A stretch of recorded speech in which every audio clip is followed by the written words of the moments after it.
Paris, May 1925. A private suite in a grand hotel off the Place de la Concorde. 5 of the wealthiest scrap metal dealers in France sit around a polished table, and a man in a dark ministerial coat spreads a set of government papers before them.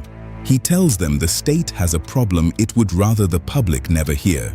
The Eiffel Tower, he says, is falling apart, and it must come down.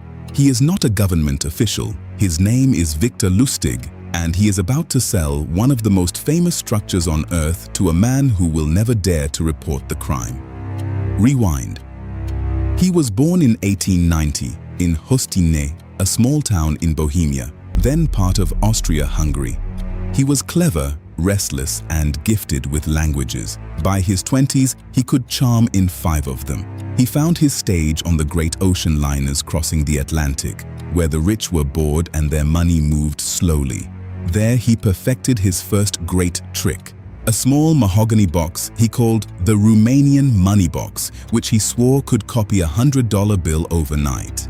He sold it again and again to greedy men who believed they had bought a machine that printed money. But the box was a warm-up. Lustig understood a deeper truth than any counterfeiter. You do not need to fake the money. You need to fake the story around it. In the spring of 1925, that story fell into his lap. Reading a Paris newspaper, he came across a small article. The Eiffel Tower, built as a temporary showpiece for the World's Fair of 1889, was rusting. The city was struggling to pay for its upkeep, and some argued it should simply be scrapped. Most people read that and shrugged. Lustig read it and saw a fortune. He had stationery forged, bearing the seal of the Ministry of Posts and Telegraphs. He named himself Deputy Director General. He invited 5 leading scrap dealers to a secret meeting and told them gravely that the government had decided to dismantle the tower and sell 7,000 tons of iron, but that the decision was politically sensitive and must stay confidential. Gentlemen, what I am about to tell you must not leave this room. The state cannot be seen to sell its own monument. Discretion is the price of doing business with your government. Then he watched them, and he chose the weakest, a dealer named André Poisson, an anxious man new to the Paris elite, desperate to prove himself among older money. Lustig took him aside and, in a hushed voice, confessed the real reason the deal had to move quickly and quietly. He, a humble government servant, was underpaid, and a small consideration, a bribe, would move things along. It was the masterstroke. The bribe did not just add to Lustig's haul. It convinced Poisson that Lustig was exactly what a real official should be, corrupt and therefore genuine. Poisson handed over the payment for the tower and the bribe on top of it.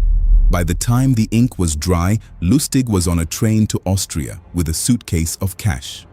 And here the con becomes something stranger. Lustig waited. He read the newspapers, expecting the scandal to break. It never did. Poisson, humiliated, realizing he had bought a national landmark from a stranger, chose silence over shame. He never went to the police, so Lustig did the only thing a man like him could do. He came back to Paris and tried to sell the Eiffel Tower a second time. This time, the chosen mark grew suspicious and went to the authorities. Lustig slipped away hours ahead of them and boarded a ship for the United States, leaving France with a fortune and a legend. America only sharpened him. He once talked his way into a meeting with Al Capone, took $50,000 to double in an investment, held it untouched for 2 months, then returned every cent, claiming the deal had collapsed. Capone, moved by such honesty among thieves, pressed $5,000 into his hand as a gift. That was the con all along. His final gamble was the biggest.